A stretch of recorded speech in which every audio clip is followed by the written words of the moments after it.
காந்தி கணக்கு அப்படின்னு சொல்லி கேள்விப்பட்டிருக்கீங்க. நம்மளும் சொல்லியிருக்கோம் காந்தி கணக்கு அப்படின்னு சொல்லி. ஏதாவது குடுக்கல் வாங்கல் பிரச்சனை வரும்போது இந்த விஷயத்த நகைச்சுவையாக சொல்லுவாங்க. காந்தி கணக்கில் வச்சுக்கோ அப்படின்னு சொல்லுவாங்க. அது என்ன காந்தி கணக்கு அப்படின்னு என்னைக்காவது யோசிச்சிருக்கீங்களா?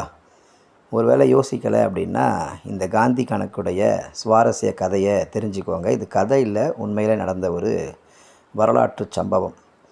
என்ன இது வரலாற்று சம்பவம் அப்படின்னு சொன்னால், ஆங்கிலேய காலத்தில் இந்தியர்களை, குறிப்பாக தமிழர்களை ஆங்கிலேயர்கள் சிறைபிடித்துட்டு போய் சிறையில் வைத்திருந்தாங்க.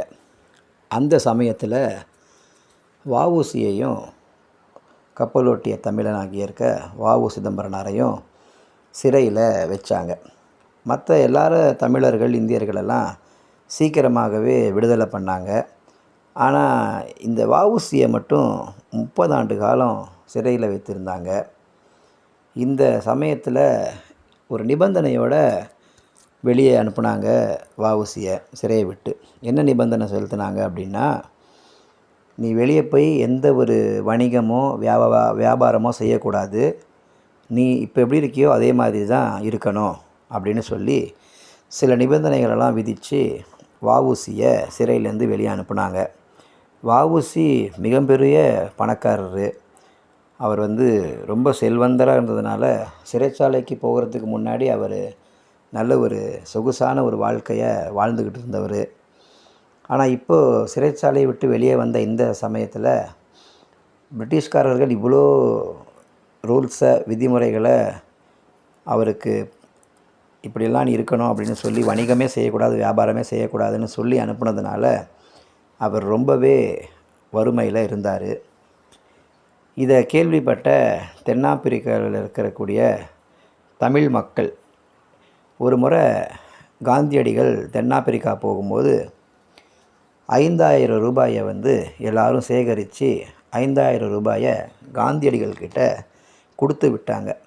நீங்கள் போயிட்டு வஉசிக்கிட்ட இந்த பணத்தை கொடுத்துருங்க அப்படின்னு சொல்லி கொடுத்து விட்டாங்க. ஆனால் அந்த பணம் வஉசி கையில் சேரவே இல்லை. கணக்கு பிள்ளையை அனுப்பி எத்தனையோ முறை கேட்டு பார்த்தாரு.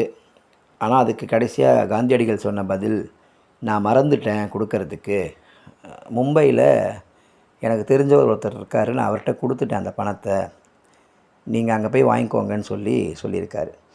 1905 வருஷத்தில் கொடுத்த இந்த பணத்தை, இந்த 5000 ரூபாயை காந்தியடிகள் 1920 தான் வஉசி கையில் அந்த பணம் கிடைக்கிற மாதிரி வழிவகை செஞ்சார். அதுக்கான விஷயத்தை சொன்னார், நான் மறந்துட்டேன் அப்படின்ட்டு. 1920 தான் அவருடைய வஉசிக்கு தென்னாப்பிரிக்காவினர் கொடுத்த அந்த பணம் அவர் கைக்கு வந்துச்சு. இதனால தான் காந்தி கணக்கு அப்படின்னு சொல்கிறாங்க. வேறு எந்த கணக்கும் காந்திக்கு கிடையாது.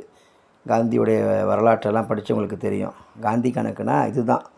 வஉசிக்கு தென்னாப்பிரிக்கா மக்கள் அவர் ரொம்ப கஷ்டப்படுறாரு அப்படின்றது தெரிஞ்சு எல்லோரும் சேர்ந்து 5000 ரூபாயை காந்திகிட்ட கொடுத்து அனுப்புனா, காந்தி நான் மறந்துட்டேன் அப்படின்னு சொல்லி அதுக்கு பிறகு நீங்கள் இங்கே போய் வாங்கிக்கோங்கன்னு சொல்லி அனுப்பி விட்டுருக்காரு. அதுக்கு பிறகு கிட்டத்தட்ட ஒரு 15 ஆண்டு காலத்துக்கு மேலே தான் அவர் கையிலேயே அந்த பணம் போய் வஉசி கையில் சேர்ந்துச்சு. இதுதான் காந்தி கணக்கு. அதை தான் இன்றைக்கும் சொல்கிறாங்க. பணம் கொடுக்கல் வாங்கல ஏதாவது பிரச்சனை வந்துச்சு, ஏதோ ஒரு விஷயம், ஏதோ கிண்டலாக நகைச்சுவையாக பேசுகிறதுக்கு காந்தி கணக்கில் வச்சுக்கோ அப்படின்னு சொல்லுவாங்க. இதுதான் இந்த காந்தி கணக்கு.